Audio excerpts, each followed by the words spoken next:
Ito na nga po pala ang day 1 ng pagpapagawa ng kwarto dito sa bahay namin. Pinag-ipunan ko talaga to na magkaroon kami ng sarili-sariling kwarto at finally, dahil may binata't dalaga na ako, kailangan ng privacy. At dahil dyan, panibagong araw, panibagong video na naman!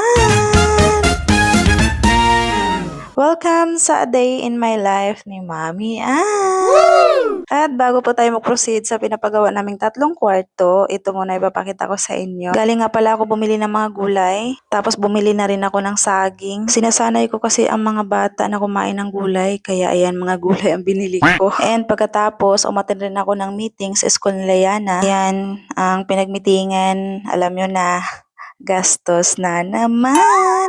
Char. At pagkatapos ko sa meeting, umuwi na agad ako dahil meron pa ako mga tuturuan. Mag-iisang linggo na kasi na walang pasok at ang daming sinent ng teacher sa GC na sasagutan namin. At nako, ang dami kong batang tuturuan. Aray ko, baka maging dragon ako dito. Shout out sa mga mami at daddy dyan. Na wala na tayong nagagawa maghapon dahil kakaturo sa mga bata. Mior, wag na kayo mag-suspend.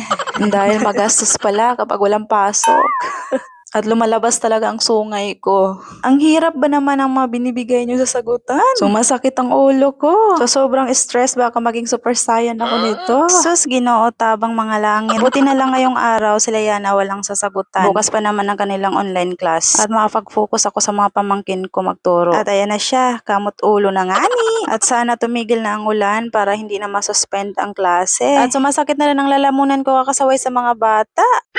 Hala, galit yarn.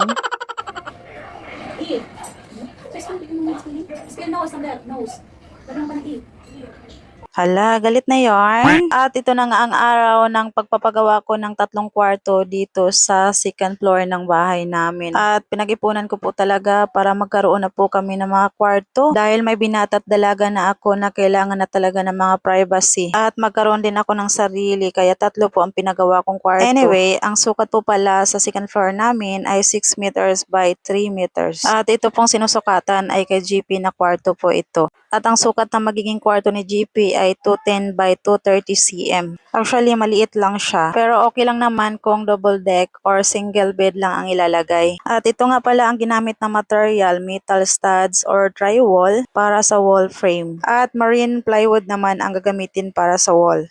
At pagkatapos niya lagyan ng wall frame sa kwarto ni JP, ito naman kay Saysay ang nilalagyan niya. At in fairness, mabilis gumawa itong nakuha kong manggagawa. Dahil patapos na siya magkabit ng wall frame sa room ni Ate Saysay. And in fairness, matibay ang paggagawa dahil hindi siya umuuga-uga. Bali, double walling po ang ipapagawa kong partition sa mga kwarto namin. At ang sukat nga pala sa magiging kwarto ni Ate Saysay ay 190 by 230 cm. Medyo maliit lang ng konti kumpara sa kwarto ni GP at kwarto ko. Fast forward, ayan na, nalagyan na ng partition ang room ni Ate Saysay.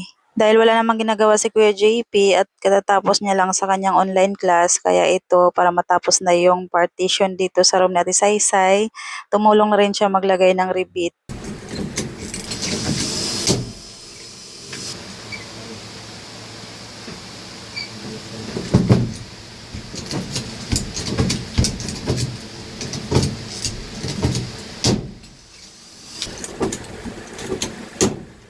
So, ayan, malapit na po matapos malagyan ng partition ang tatlong kwarto. So, ayan na nga, finally natapos rin maglagay ng partition sa tatlong kwarto. So, ayan, ito yung room ni Kuya JP.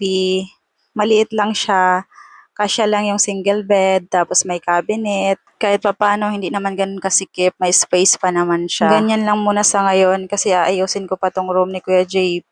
Ipapaayos ko rin yung bubong kasi may tumutulo dyan. Tapos, bala ko rin maglagay ng vinyl dito sa floor para gumanda-ganda naman. Ito kasing nilagay namin ng mga linoleum, iba-iba ang kulay at hindi kaaya-aya tignan. Tapos, bala ko rin papinturahan or di kaya lalagyan ng wallpaper itong bagong partition para gumanda-ganda naman. And ito na nga po pala ang kwarto ni Ate Saysay. Meron na rin siyang double deck. Pinasadya kong ipagawa yan para kay Yana at para kay Ate Saysay. So ayun, marami pa akong plano na ipapagawa dito sa mga kwarto. Balak ko magpalagay ng built-in cabinet para hindi na gumamit ng Durabox para lumuwag naman ng konti. Tapos balak ko rin maglagay ng wallpapers at vinyl sa floor para gumanda ang room ni Ate Saysay.